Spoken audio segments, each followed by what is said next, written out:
Assalamualaikum warahmatullahi wabarakatuh. Salam sejahtera untuk kita semua. Halo teman-teman. Eh, Di kesempatan kali ini saya ingin menjelaskan tentang stakeholder theory dan 5 variabelnya. Eh, Sebelum melanjutkan ke penjelasannya, kenalkan, nama saya Budi Susilo. Saya dari Universitas Muhammadiyah Tangerang, Fakultas Ekonomi dan Bisnis. NIM 19 62 20 11 49.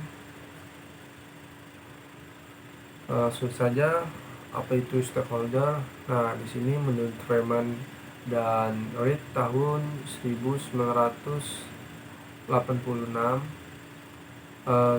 teori stakeholder itu adalah teori yang menggambarkan kepada pihak mana saja perusahaan itu bertanggung jawab. Nah, selain itu ada juga menurut Adams tahun 2002.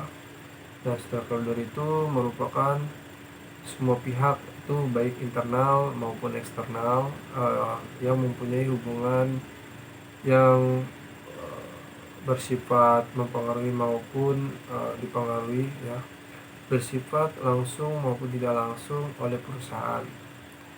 Nah, itu batasan stakeholder tersebut mengisyaratkan bahwa perusahaan itu hendaknya memperhatikan stakeholder karena mereka adalah pihak yang dipengaruhi dan mempengaruhi baik langsung maupun tidak langsung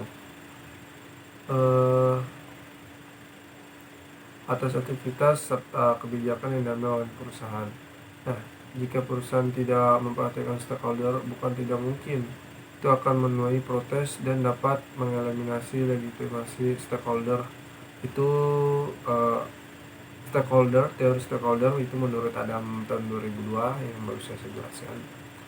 Langsung saja ke variabel. Ya, variabel yang saya ketahui tentang stakeholder itu ada 5 menurut saya. Ini 5 variabel yang tadi saya sebutkan. Yang pertama ada variable responsibility.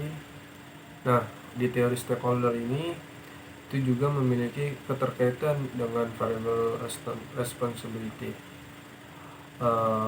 Alasannya karena itu dia membantu membuat suatu kebijakan, aturan atau proyek agar sesuai dengan tercapainya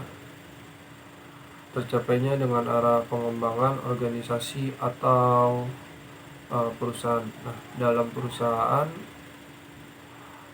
peran mereka berbeda-beda, tetapi semua tujuannya mengembangkan bisnis perusahaan.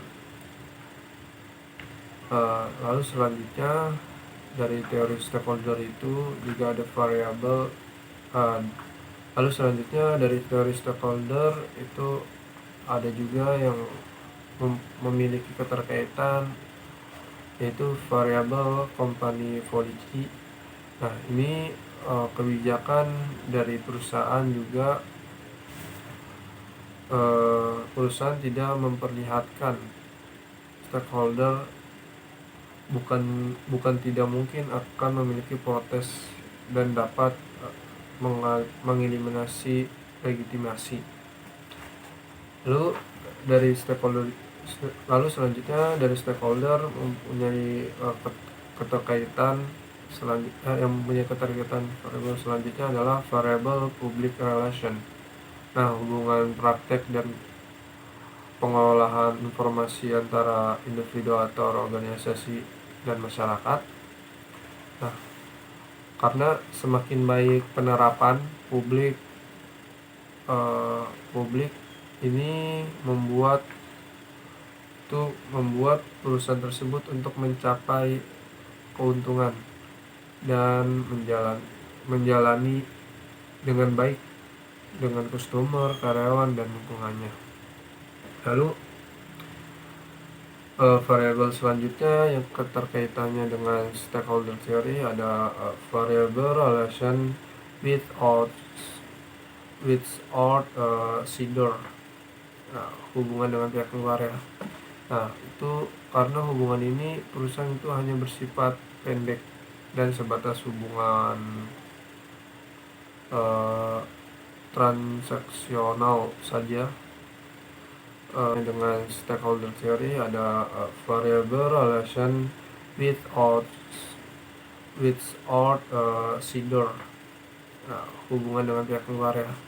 Nah, itu karena hubungan ini perusahaan itu hanya bersifat pendek dan sebatas hubungan eh, transaksional saja.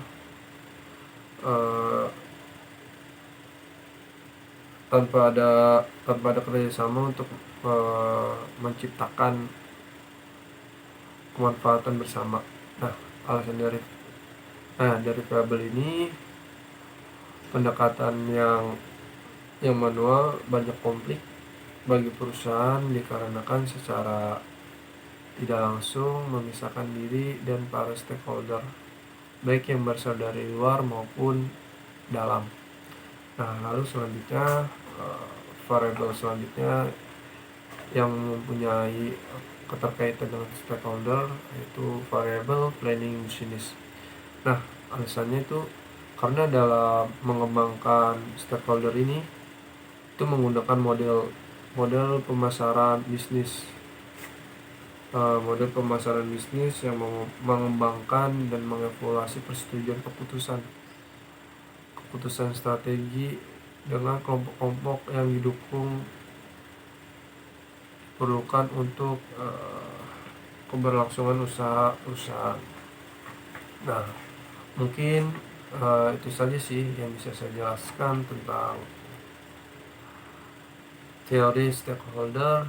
Tadi yang saya jelaskan tentang penjelasan teori stakeholder menurut para ahli, dan ini 5 variabel yang memiliki keterkaitan dengan stakeholder.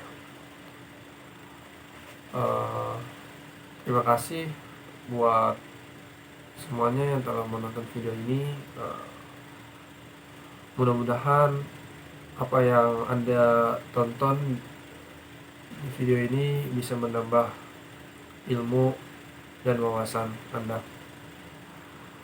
Kurang lebihnya mohon maaf. Billahi taufiq wal hidayah. Wassalamualaikum warahmatullahi wabarakatuh.